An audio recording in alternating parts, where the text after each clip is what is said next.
کبھی ایسا لگتا ہے نا کہ پیسے کا یہ جو سارا کھیل ہے اس میں ہم بس پیچھے ہی رہ جاتے ہیں۔ آج ہم ٹونی رابنس کی ایک زبردست کتاب سے وہ راز جانیں گے جو کسی کو بھی اس کھیل کا ماسٹر بنا سکتے ہیں، چاہے ان کی آمدنی کچھ بھی ہو۔ تو چلیں مالی آزادی کے اس سفر پر نکلتے ہیں۔ پیسے کی دنیا سچ میں ایک گھنے جنگل کی طرح لگ سکتی ہے۔ ہر طرف سے الگ الگ مشورے، یہ خرید لو، وہاں انویسٹ کرو۔ سمجھنا اتنا مشکل ہو جاتا ہے کہ بھائی صحیح راستہ کون سا ہے۔ اگر آپ کو بھی ایسا لگتا ہے تو یقین کریں آپ اکیلے نہیں ہیں۔ اور سچ کہوں نا تو کبھی کبھی لگتا ہے کہ یہ پورا کھیل ہی رگڈ ہے۔ جیسے جو بڑے بڑے کھلاڑی ہیں نا وال اسٹریٹ کے، ان کے پاس کوئی خفیہ کتاب ہے، کوئی رول بک ہے جو ہم جیسے عام لوگوں کو کبھی نہیں ملتی۔ ہم تو بس اندازے لگاتے رہتے ہیں۔ یہاں ایک ایسی بات ہے جو شاید تھوڑا چونکا دے۔ غیر معمولی کامیابی کے لیے آپ روایتی دانش مندی سے رہنمائی نہیں لے سکتے۔ اس کا مطلب پتہ ہے کیا ہے؟ وہ سارے عام مشورے جو ہم بچپن سے سنتے آئے ہیں نا، ہو سکتا ہے وہ ہمیں اصل دولت کی طرف لے ہی نہ جا رہے ہوں۔ ذرا سوچیں اس پر۔ لیکن کیا ہو اگر کوئی ایک ایسا راز ہو، ایک ایسی چابی جو اس پورے کھیل کا پانسا پلٹ دے، ایک ایسی چیز جسے اندر کے لوگ استعمال کر کے ہمیشہ جیت جاتے ہیں، اور اگر وہ ہمیں مل جائے تو سب کچھ بدل سکتا ہے؟ تو کسی کی زندگی کا سب سے اہم، سب سے بڑا مالی فیصلہ آخر ہے کیا؟ کیا یہ صحیح سٹاک چننا ہے یا کوئی بہت بڑا گھر خریدنا؟ نہیں، جواب اتنا حیران کرن حد تک سادہ ہے کہ شاید یقین ہی نہ آئے۔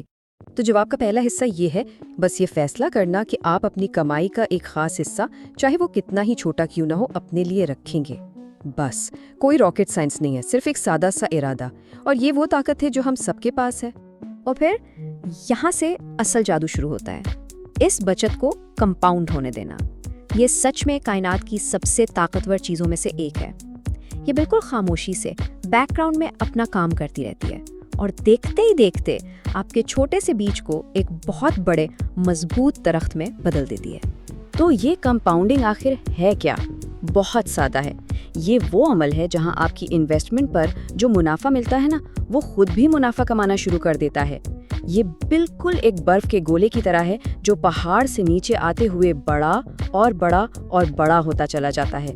تو یہ ہے وہ خفیہ ہتھیار جسے امیر لوگ استعمال کرتے ہیں۔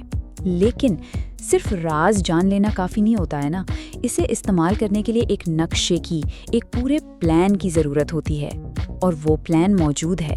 ٹونی رابنس نے دنیا کے 50 سے زیادہ ذہین ترین فائنینشیل لوگوں کا انٹرویو کرنے کے بعد یہ 7 قدموں والا بلو پرنٹ تیار کیا ہے۔ یہ مالی آزادی کا بالکل سیدھا راستہ ہے۔ آئیے دیکھتے ہیں یہ ہے کیا۔ یہ ہیں وہ 7 قدم جو زندگی بدل سکتے ہیں۔ پہلا، بچت کا پکا ارادہ۔ دوسرا، کھیل کے اصولوں کو سمجھنا۔ تیسرا، اپنے خوابوں کی قیمت جاننا۔ چوتھا، اپنے اثاثوں کو صحیح جگہ پر لگانا۔ پانچواں، ایک ایسا پلان بنانا جو زندگی بھر آمدنی دے۔ چھٹا، دنیا کے بہترین انویسٹرز کی طرح انویسٹ کرنا۔ اور ساتواں اور سب سے اہم، اس سب پر عمل کرنا، اس سے لطف اندوز ہونا اور اسے دوسروں کے ساتھ بانٹنا۔ یہ صرف قدم نہیں ہیں، یہ کامیابی کا ایک مکمل روڈ میپ ہے۔ لیکن یہاں ایک ٹویسٹ ہے۔ اگر یہ تمام 7 قدم آپ جان بھی لیں، تب بھی کامیابی کی کوئی گارنٹی نہیں ہے۔ کیوں بھلا؟ کیونکہ ایک اور زیادہ گہرا کھیل ہے جو کھیلا جا رہا ہے، اور وہ کھیل باہر کی دنیا میں نہیں بلکہ ہمارے اندر کھیلا جاتا ہے۔ اصل کھیل ہمارے دماغ میں کھیلا جاتا ہے۔ یہ ہماری سوچ ہے، ہمارے عقائد ہیں، ہمارے جذبات ہیں پیسے کو لے کر۔ پیسے کے ساتھ کسی کا رشتہ کیسا ہے، یہی طے کرے گا کہ وہ کامیاب ہوں گے یا نہیں۔ یہ 80% نفسیات ہے اور صرف 20% تکنیک۔ یہ ایک جملہ سب کچھ بتا دیتا ہے۔ پیسہ ایک اچھا خادم ہے لیکن ایک برا آقا ہے۔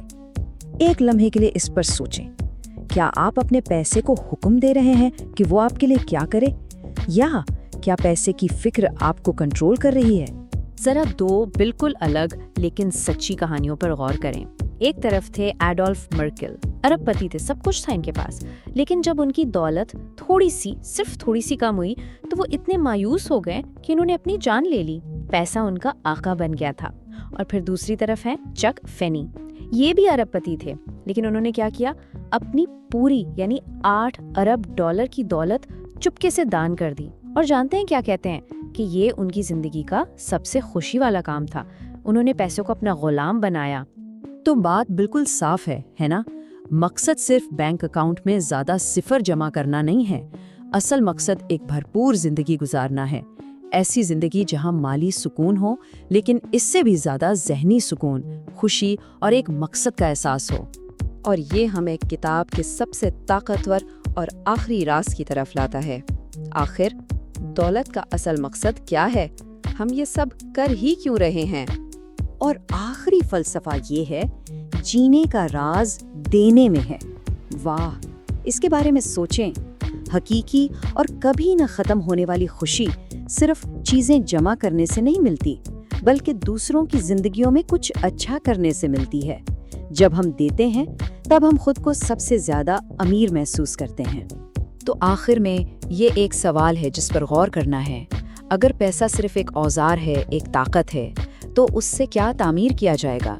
کیا اس سے صرف اپنے لیے اونچی دیواریں کھڑی کی جائیں گی یا دوسروں کے لیے پل بنائے جائیں گے؟